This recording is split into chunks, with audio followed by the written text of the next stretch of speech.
Ensuite, autre news intéressante que je voulais vous présenter, de chez CryptoQuant. Pas une news. En tout cas, un indicateur qu'on regarde beaucoup, c'est, le nombre de stablecoins qu'on a, globalement, en termes de RC20. C'est vraiment les stablecoins ERC20 donc qu'on a en fait sur, Ethereum, au fur et à mesure du temps, la supply qu'on retrouve sur le marché et en général, ce qu'on observe, c'est que plus on va avoir une liquidité importante, il y a un nombre de stablecoins en fait qui va être, insufflé sur le marché, plus on est, sur une demande en fait importante de la part des retail et des institutionnels et plus c'est synonyme d'un retournement de marché. D'ailleurs, c'est ce qu'on a pu voir, hein. Regardez, hein, depuis 2023, octobre 2023 et là, depuis ce moment-là, en fait, on a eu une augmentation, des alts, des alts et principalement donc des stablecoins, donc type USDC, USDT, le DAI, et cetera, et cetera et on a été capable aussi d'avoir ce même genre d'infos. Si vous revenez, par le passé, regardez, hein, sur 2021, hein, toute la fin du cycle de 2021, regardez, hein, ce qu'on a eu, hein. Une augmentation en fait, du nombre d'alts. Après forcément, on a eu une baisse avec tout le bear market. Forcément, bah, les gens, ils veulent plus acheter, ils veulent vendre. Donc, le nombre de stablecoins en circulation, c'est régulé, en fait, hein. C'est régulé, hein. Les gens se disent: «Pourquoi il y a moins de stablecoins?» Bah, parce qu'en fait, s'il y a moins de dollars, dans les coffres de Tether, enfin de Bitfinex et puis, par exemple, chez Circle, bah, ils vont enlever, en fait, des USDC et des USDT en circulation. C'est malléable comme ça, au fur et à mesure du temps. Et là, vu qu'il y a énormément de demandes, bah, en fait, enfin, qu'il y a eu pas mal de demandes, on a eu une recrudescence, de la circulating supply en termes de stablecoin. Et ça joue en fait sur la liquidité. Et il y a un impact sur le marché crypto. La liquidité au niveau mondial, là je vous parle en termes de stablecoin, la liquidité dans la crypto a un impact sur les flux financiers et sur la capacité à perdurer et continuer une tendance haussière. Mais la liquidité aussi, et notamment la M2 Money Supply, ça a un rôle aussi important sur la croissance et le développement de l'écosystème crypto, quoi. D'ailleurs, Théo, tu veux peut-être partager un graphique qui peut corroborer ce que je viens d'expliquer Ouais, là. yep. Alors, el famoso, hein. On le présente à chaque fois, mais c'est important parce que les gens, ils comprennent pas des fois pourquoi, quand on parle de liquidité, il y a l'augmentation sur le marché crypto. Mais en fait, on vous explique à plusieurs reprises que le halving, certes, ça a un impact, mais qu'aujourd'hui, la liquidité et notamment les flux financiers et la M2 Money Supply a nettement eu plus d'impact sur la croissance et le développement du marché crypto et les performances qu'on a pu avoir que le halving. Voilà. Certes, le halving, ça a eu un impact, mais c'est pas ça qui a permis d'obtenir les performances à lui seul, que tout ce qu'on a eu en fait, jusqu'à maintenant, quoi. Yep, j'y vais. Alors attends, Ouais, j'ai mis sur whiteboard, ça sera peut-être mieux. hop, je vais partager l'écran. Nickel. Donc ça, c'est vrai qu'on en parle beaucoup. Moi, j'ai fait un live là-dessus sur ma chaîne, justement sur la liquidité, où c'est qu'on peut le trouver. Donc ça, c'est un graphique qui commence un peu à dater, parce qu'il était du dernier cycle déjà, donc juillet 2022, donc qui provient de Raoul Pal, donc, qui est un macro-investisseur assez connu et qui regarde pas mal ce qui se passe sur les cryptos. Et c'est vrai qu'il critique un peu le schéma narratif du halving, où on disait c'est vraiment ça qui drive euh, le cycle du bull run avec le BTC. Donc il faut d'abord le halving, on attend un petit peu, la correction de mi-cycle qu'on est encore en train de vivre, et après on peut partir sur le bull run. Et lui, ce qu'il dit, et à juste titre, c'est qu'au final, ce qui drive beaucoup plus le marché des cryptos, ça va être ce qu'a commenté Thibaut, donc le M2 Money Supply, et en gros les liquidités disponibles au niveau mondial. Et on regarde sur le graphique donc le global M2. Donc est-ce qu'on est plutôt sur des augmentations? Donc en blanc, c'est des augmentations de liquidité au niveau mondial, et en bleu, c'est le pourcentage, le total, le market cap total du marché des cryptos. Et on se rend compte que la corrélation, voilà, elle est quasi immédiate, donc ça arrive un peu avant ou un peu après, mais dès que tu as un pic sur la M2, donc une augmentation des liquidités au niveau mondial, tu as le pic sur la crypto aussi.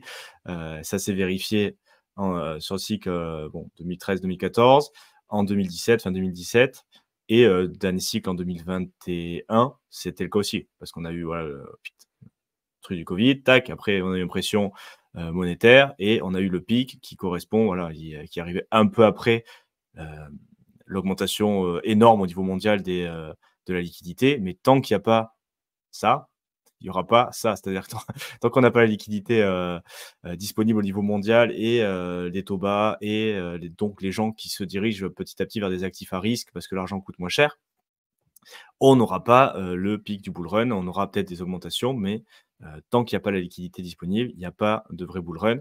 Et c'est pour ça que c'est un truc intéressant à regarder. Et je sais pas, attends, je vais peut-être aller partager. Et là, ça a commencé à augmenter, la M2 Money Supply, là, dernièrement, Ouais, on a ouais, mais commencé à justement, repartir à la hausse, quoi. je voulais partager parce que je pense que je l'ai. Ouais, tu peux aller regarder. Alors là, parce qu'on n'a pas. Ah oui, il n'y a pas les données. Mais je vais partager quand même. Attends. Ah, fenêtre, tac. Je sais pas si on voit. Normalement, Si, ouais. nickel.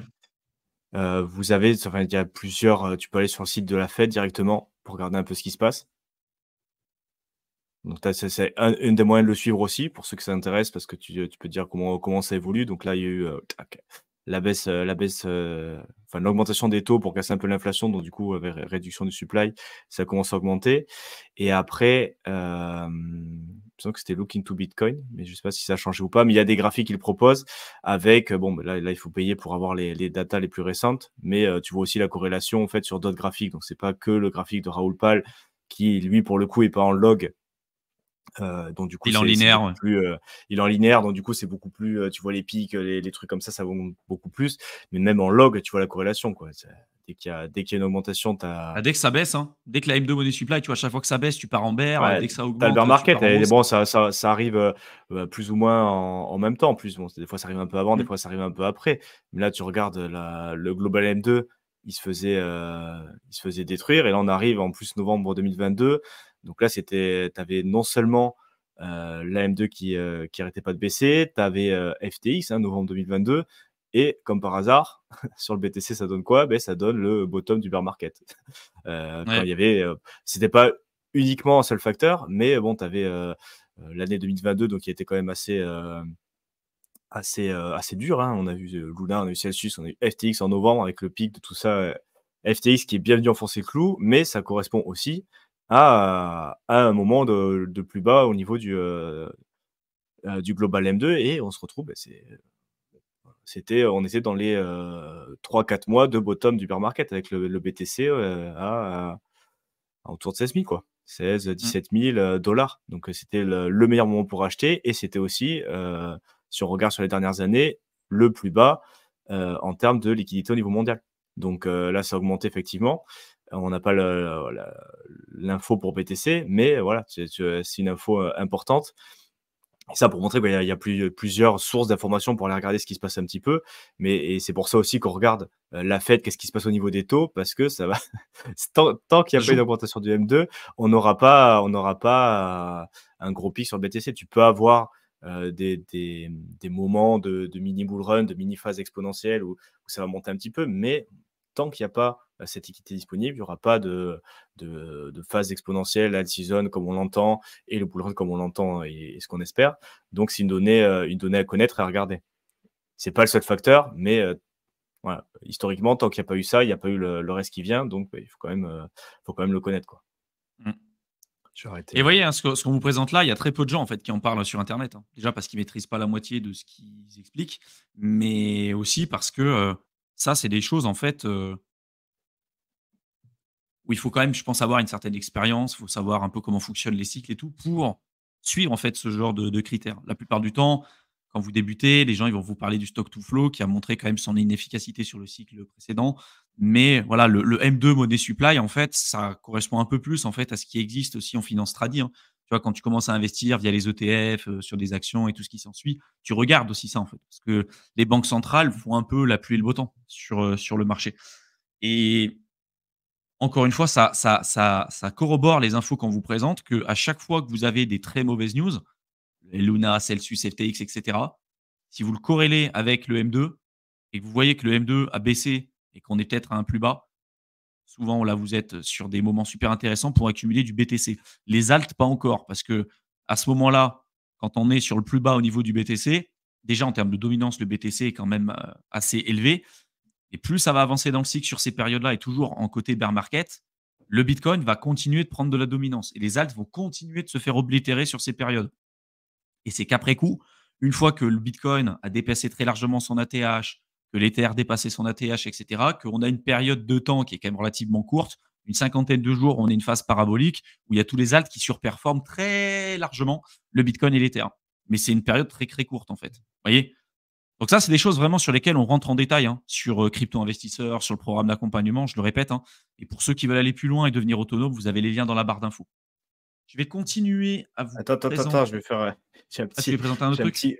un petit graphique de derrière les fagots, si j'arrive à le retrouver, Un heu, petit qui graphique de vient derrière Fago. attends, ça doit être, attends, vas-y, c'est ça. Justement pour l'expliquer parce que je l'ai vu dans le rapport de Glassnode, donc je sais pas si on aura le temps de l'évoquer.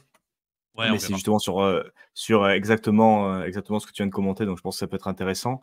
Essaie de zoomer un peu plus. Avec les, ouais, la dominance justement du BTC et l'évolution dans le cycle. Avec je sais pas si on voit bien là, dis-moi? Ouais, on voit, c'est écrit un peu petit, mais bon, ça passe. Après on s'en fout de l'écriture parce que je vais le commenter, c'est plus le les couleurs. OK, OK. Avec, tu vois la dominance du BTC en orange, Ethereum en bleu et altcoin en violet, du coup, donc ils sortent, heu, Ethereum des altcoins et les stablecoins en vert et on se rend compte Mmh. effectivement, tu vois, que quand tu es en phase, de bear market, tu vois, tu as le bitcoin, la dominance du bitcoin qui baisse et là, pour l'instant, on a, la dominance du bitcoin qui est encore, super importante, tu vois? Donc c'est pour ça qu'on n'est Mmh. pas, aussi en alt season parce que il y a aussi cette donnée-là à regarder. On a le BTC qui est, à des niveaux très importants de dominance sur tout le reste du marché. Tu vois, Ethereum, il a pumpé un peu, mais là, il reste quand même, donc il est là du coup.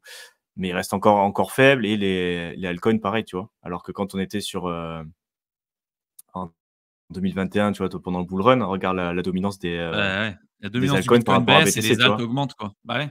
Ouais, ouais, Ouais. on était presque à 50-50, donc Et tu vois, la dominance du là pour Bitcoin baisse, mais le cours du Bitcoin continue d'augmenter et les alts prennent de la dominance vis-à-vis du Bitcoin aussi et vis-à-vis de l'Ether, tu vois? C'est là mmh où en fait on est sur la croissance parabolique. Les gens disent: «Non, c'est quand le Bitcoin, baisse et qu'il est entre guillemets «vendu» et qu'il perde sa dominance». Alors ça peut on peut avoir des mini alt season de ce côté-là, mais la vraie, vraie, vraie alt season, c'est quand le Bitcoin continue d'augmenter, que la dominance diminue et c'est là où en fait on se rend compte que non seulement les gens continuent encore d'acheter du BTC et qu'il y en a une partie qui vendent leur BTC pour acheter directement des alts parce qu'on a la dominance du Bitcoin qui baisse au profit des alts, quoi. Voilà. C'est là où en fait on est sur une période parabolique et regardez vraiment c'est un delta qui est très, très faible, hein. ouais, puis tu regardes aussi, tu as le, sur le parce que là, on regarde le prix, c'est du BTC du coup? C'est le total market cap? Non, c'est BTC price, donc c'est le prix du bitcoin en dollars. Le premier top, après tu as eu la 1re correction, mais dans cette correction, au final, qui correspond à une, vente, de bitcoin du coup, si tu remarques bien la dominance des alts, il y en a une partie qui est partie là-dessus parce que tu as une espèce de Ah ouais? alors je sais pas si moi je vais essayer de la zoomer, bon ça a zoomé le texte, pas zoomé le graphique, d'accord? Tant pis, Génial. on va le commenter, on va le commenter comme ça, mais enfin là, tu as une grosse bougie rose en fait quand au bout de la correction sur Bitcoin, tu vois vraiment ce qu'on a commenté des schémas du cycle où tu as l'argent, les plus-values, réelles pour le coup qui ont été validées sur Bitcoin. Les mecs ils sont swappés contre des alts, même pas de l'Ether aussi d'ailleurs, parce que si tu regardes, tu as un pic aussi sur l'Ether et les alts qui correspond à la vente des BTC et qui correspond à une baisse de dominance très importante et là même Ouais. avec cette bougie, on était à 50-50, tu vois? Le marché des alts était, aussi important que le marché du BTC sur ce niveau-là. Parce qu'il y a Mmh. eu cette correction, il y a eu cette vente, il y a eu ce switch vers, Ethereum et les altcoins et qui a continué, après, tu vois, pour le double top, ça a continué comme ça. Après, le Bitcoin a repris un peu de dominance et après, en bear market, il y a tout qui baisse et là, pour l'instant, tu vois, même sur l'année 2023, les altcoins, en dominance, on se fait latter. Là, ça a repris un peu, mais c'est pour ça aussi que ça nous fait dire, je pense qu'on n'est pas encore en alt season parce que regardez la gueule que ça a au niveau de la dominance en vrai bull run, en vrai alt season. Tu vois, empiriquement, tu le vois, ne serait-ce que sur les alts en violet. Et là, pour l'instant, c'est maigrichon, quoi. Et regarde sur 2020, tu vois, le tout début du graphique, septembre 2020, tout à gauche. Regarde la Mmh. dominance du Bitcoin par rapport aux alts. Ils faisaient pas Ah ouais, grand-chose, mais les alts, hein, sur 2020. Et regarde la dominance du BTC et regarde après ce qui s'est passé. Sinon, toi, on était Juste presque à après, 70. Hmm. ouais, janvier 2021, la partie violette des alts, elle était inexistante presque. Genre, il y avait Ah presque ouais, il y rien, avait quoi. rien. Ouais, il y avait Il y rien, avait ouais. vraiment rien et après ça a pété à la hausse, quoi. Parce qu'il y a eu la DeFi, Avec, parce qu'il y a eu plein de trucs, quoi. ouais, puis si tu regardes, BTC, Ether, les alts. Tu Bah vois? ouais, D'abord, en termes de dominance, ça se reflète aussi sur le prix parce que là, on regarde juste la dominance en termes de market cap. Mais, tu vois, d'abord, tu as le Bitcoin, après tu as l'Ether et après tu as les alts, en fait. Tu le regardes, les pics, tu les vois. Ce qu'on dit ouais. du cycle du marché. D'abord, tu as la dominance tu vois? C'est vraiment Bitcoin, après tu as le petit pic sur l'Ether, après tu as le pic sur les alts et ça se répète, quoi. Mmh. Pic sur Ah, c'est Bitcoin, clair. pic sur voilà. Bref.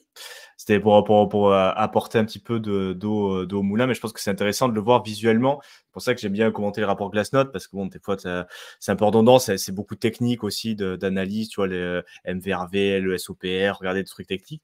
Mais au final, en regardant les graphiques, quand ils dézooment un petit peu, tu vois, que tu as plusieurs années, et tu regardes les comportements, ce qui se passe sur les différents termes de dominance, mais c'est surtout en termes de, ils aiment beaucoup parler ce qui se passe sur les holders court terme, les holders long terme. Au final, tout ce qu'on dit sur le plan fondamental de l'investissement, tu prends n'importe quel frame, bon, tu as des périodes de temps où c'est pas forcément, tu peux pas toujours être en positif, même les holders long terme depuis très longtemps, ils peuvent quand même voilà, se retrouver en négatif, mais ça confirme aussi les données on-chain et les métriques de momentum et l'analyse technique. Si tu dézoomes un peu, parce qu'en journalier ou en weekly, bon, ça veut pas dire grand-chose, mais quand tu prends ces données-là qui sont utilisées très souvent sur des périodes plus courtes et que tu dézoomes un petit peu et que tu regardes sur plusieurs années, tu te dis ah ouais, au final, ouais, ce qu'on retrouve sur le plan fondamental des comment ça se passe un cycle, qui gagne le plus, qui gagne le moins, qui s'en sort bien, qui s'en sort pas bien. Quand tu regardes ce type de données, ça le confirme aussi, tu vois. Donc, Ah, c'est clair. Je voulais juste continuer, moi, sur un petit rapport rapide là que j'ai trouvé de chez Binance qui fait un état des lieux, on va dire de ce qui se passe sur le mois d'août de cette année. C'est un rapport qu'ils font, tous les mois en fait, hein. Vous pourrez le retrouver, il est gratuit sur le site de Binance Research et là, ils ont sorti quand même pas mal d'infos, pour compléter ce qu'on a dit depuis le départ. On voit bien mon écran, Théo? ouais, c'est bon, c'est bon. Nickel? Essaie de zoomer un petit peu si tu peux, mais après, moi, je le vois bien quand même. Mais nickel. Ouais, C'est bon, c'est bon, je c'est bon. mets un peu plus. Nickel. Ouais. Donc là, en gros, vous voyez les performances en fait, du marché crypto de manière générale, en fonction des années et en fonction des mois. On se rend compte quand même que le mois d'août, bon, en général, c'est pas un mois qui est super, pertinent, quoi. Surtout quand on n'est pas dans la phase, parabolique et de bull run. Et 2021, oui, on a eu des belles performances, mais on prend par exemple, 2019, bon 2022, c'était le bear market. C'est pas là où il y a eu les meilleures performances. Le mois de septembre, historiquement parlant, peu importe les années, ça n'a jamais été une très, très bonne année. C'est pour ça qu'aussi je reste assez dubitatif de ce qui va se passer, puis au vu de toutes les infos qu'on vous donne jusqu'à maintenant. Par contre, le dernier trimestre, octobre, novembre, décembre, en général, quand on regarde sur 2020, alors 2021, bon, ça avait un petit peu baissé parce qu'on avait eu en fait un mois d'octobre qui était hyper, hyper important. Mais globalement, en fait, le dernier trimestre, ça reste quand même un trimestre qui est assez bullish sur le marché crypto. Donc c'est pour ça que moi, j'attends plutôt ce moment-là. En termes de performance sur les 10 top, meilleurs coins, bon, on retrouve en top une position donc Solana, le XRP avec les news qu'on a eu ces derniers temps. Le TRX, bizarrement, ça pareil, on en avait un petit peu parlé avec Mickaël sur les lives précédents. N'hésitez pas à y jeter un coup d'œil. Le BTC, le Doge, ADA, BNB, puis après, bon, bah, l'Ether a baissé avec AVAX et puis le Ton. Mais sinon, on a eu quand même des bonnes performances depuis un certain temps et surtout sur les grosses cryptos, hein, qu'on évoque depuis maintenant un certain temps sur cette chaîne YouTube. Concernant la DeFi, là, c'est les infos sur la DeFi et notamment au niveau des TVL. Donc là, vous voyez qu'en fait, aujourd'hui, il y a une très, très large, grosse dominance de l'Ether en termes de TVL. Attention au niveau des infos qui sont remontées sur pas mal d'autres blockchains, notamment par exemple sur Solana. Attention, j'ai fait un live de plus de 2 heures avec Mickaël où je vous donnais mon avis là-dessus et notamment des éléments factuels. Je suis pas en train de vous dire chaque fois que je vous donne des infos, c'est des éléments qui sont factuels, vérifiables, hein. Là, je vous avais présenté notamment la dernière vidéo que j'ai effectuée sur Solana qui est publiée sur YouTube.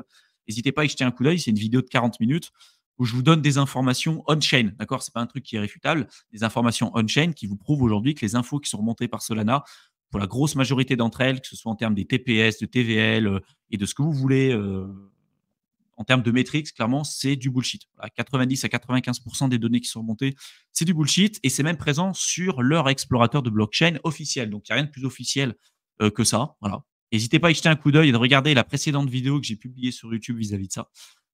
Si jamais vous souhaitez d'investir en fait sur ce genre de projet, que vous puissiez à chaque fois en identifier les risques. On s'en fout de mettre un maillot de foot, on s'en fout de dire ah ce projet-là il est super et tout parce que vous l'avez en portefeuille.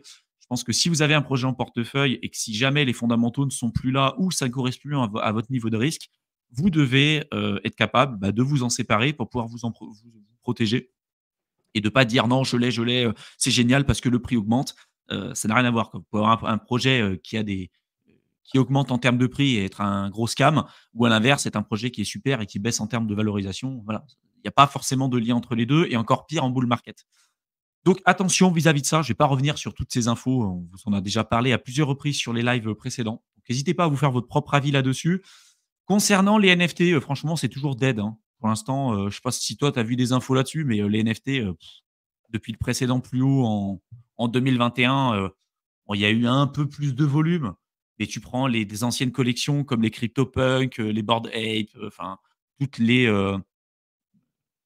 grosses collections de l'époque se sont fait oblitérer. Quoi.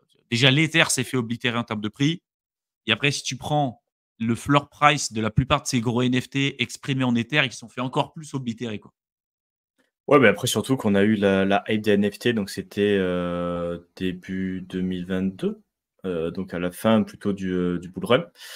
Et, Ah ouais, 2021, on a eu quand même pas mal de trucs aussi.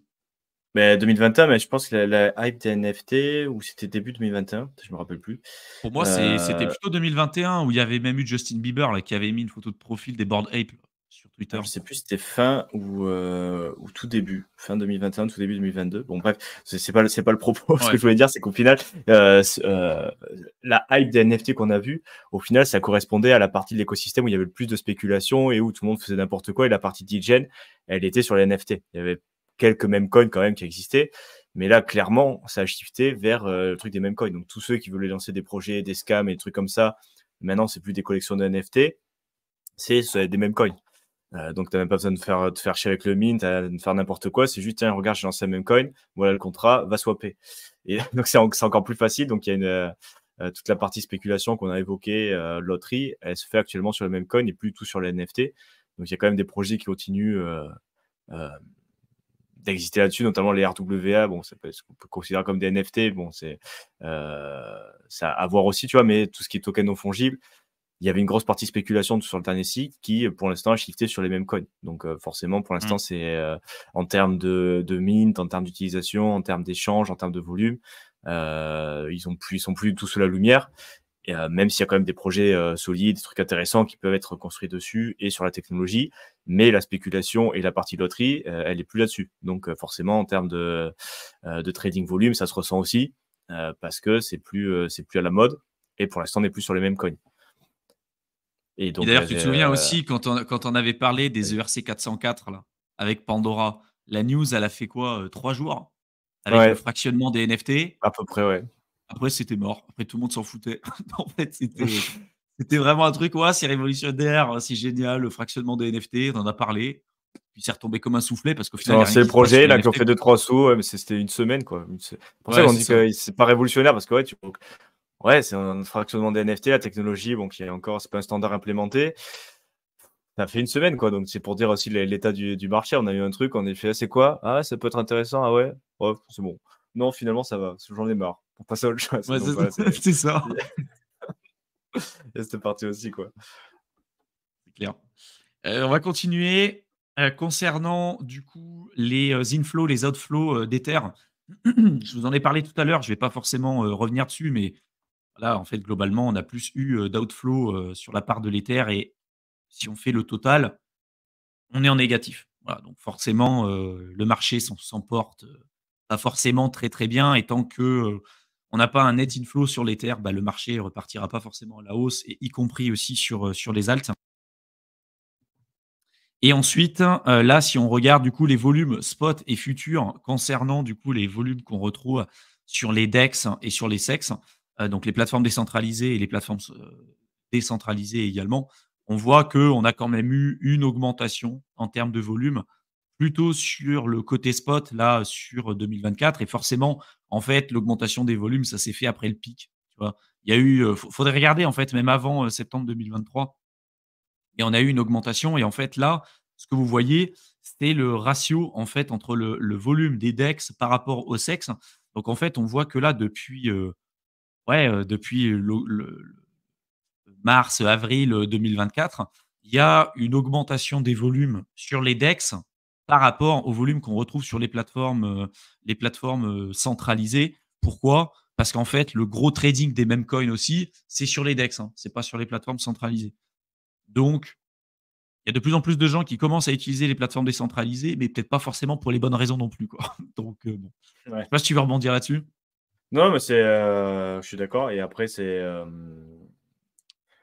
ouais, mais c'est bah, comment ça évolue, mais entre en plus ces spots et les futurs donc forcément, je pense que sur les DEX encore, il y a pas forcément trop de trading de futurs, mais en spot, très clairement, il y a toute la partie meme coin. Depuis la correction où les gens s'ennuient un peu et cherchent à faire du trading quand même sur des trucs un peu, voilà, qui s'amusent un petit peu. Mais effectivement, je pense pas que ça soit du volume, ouais, qui apporte grand-chose à l'écosystème parce que je vois pas ce qui se trade en ce moment de très intéressant sur, qu'est-ce qui justifie en fait cette augmentation du trading sur les DEX pour l'instant, si ce n'est, la hype sur les meme coins, quoi.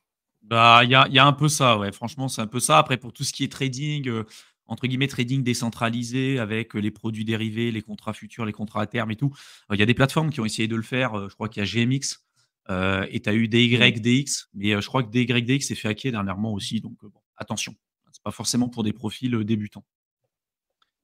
Ensuite, en ce moment, ce qui fait pas mal parler, c'est Polymarket. Donc, c'est un peu la suite logique de ceux qui sont là depuis 2016-2017, qui avaient connu anciennement Augur, qui était en fait l'équivalent des paris qu'on pouvait faire sur la blockchain. Ah tiens, je pense que tel projet va bien performer dans tel niveau de prix, etc., etc. Ou tiens, je pense que telle équipe de foot va marquer tel nombre de buts sur tel match. Ça existait à l'époque. Malheureusement pour Augur, ça n'avait pas très, très bien marché en 2016-2017 et en fait, il y a un projet, qui a repris en fait la main de ce truc-là, qui s'appelle Polymarket et qui fonctionne assez bien aujourd'hui, qui a beaucoup plus de volume, que ce qu'on avait connu historiquement parlant. Pourquoi? Parce qu'en fait, il y a beaucoup de paris sur les élections américaines. En ce moment, c'est en mode, est-ce que ça va être Trump? Est-ce que ça va être Kamala Harris? Et donc il y en a beaucoup qui parient sur ça. Ça change constamment et vous pouvez suivre en fait sur Polymarket, aujourd'hui ce que pensent les investisseurs, de qui va être ou pas élu en tant que président. Et c'est pour ça qu'on a une recrudescence en fait des volumes sur Polymarket. C'est principalement aujourd'hui par rapport aux élections américaines. Voilà. Vous pouvez y jeter un coup d'œil. Donc il y a une partie des volumes qui sont liés à ça. Et ensuite, on en revient sur la partie des stablecoins. C'était là où je voulais vous le montrer. En fait, la grosse partie, la grosse majorité des stablecoins, on les retrouve sur Ethereum et sur toutes les blockchains. On voit qu'on a une augmentation en fait des stablecoins, et que ce soit sur Tron, la Binance Smart Chain, Solana ou sur les autres blockchains, on a une augmentation. Et ça, c'est quand même plutôt significatif. C'est toujours par rapport à la liquidité. Plus on a une liquidité importante sur les différentes blockchains, plus on peut s'attendre aussi à avoir une recrudescence et une remontée après durable du marché sur le long terme, même si sur le court terme, bon, il n'y a rien encore qui est fait. Donc n'hésitez pas à y jeter un coup d'œil. Je ne vais pas revoir tout le rapport parce qu'il y a beaucoup de choses qu'on pourrait vous montrer et on va prendre le temps de répondre à vos questions. Mais voilà, globalement, pas de grosses news jusqu'à maintenant, si ce n'est quand même de surveiller les éléments importants qu'on vous a présentés jusqu'à maintenant.